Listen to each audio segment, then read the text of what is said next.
Alors, il y a deux choses dans l'enseignement sur lesquelles il faut mettre l'accent. C'est effectivement l'élève et la personne qui transmet à l'élève, à savoir l'enseignant.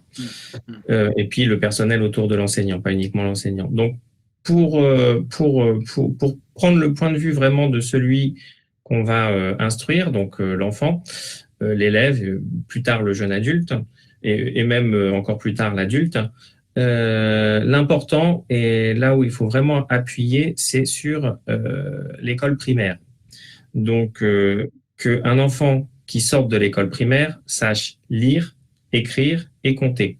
Alors, ça paraît bête à dire, mais aujourd'hui, il y en a beaucoup qui arrivent dans les classes supérieures et même dans leur vie d'adulte. Ils savent lire sur le papier parce qu'ils vont effectivement pouvoir déchiffrer un texte, mais pour être autonome, il n'est pas question de déchiffrer un texte. Il faut le lire et le comprendre immédiatement. À partir du moment où on repasse du temps dessus, c'est que finalement, on n'a pas acquis la lecture, par exemple. Donc, et même, je vais aller au-delà de ça.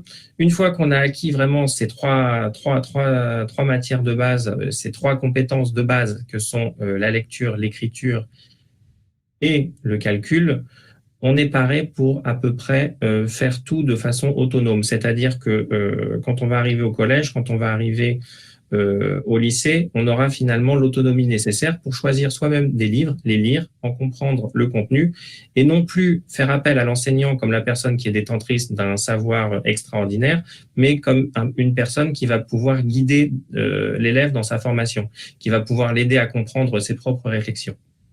Et ça, c'est vraiment le système d'éducation qui permet ensuite, quand on est adulte, de devenir des gens complètement indépendants. Sachant que le principe, évidemment, c'est de ne pas rester dépendant toute sa vie d'autrui, mais de pouvoir être indépendant sans rompre non plus le lien qui peut exister avec les autres dans la société.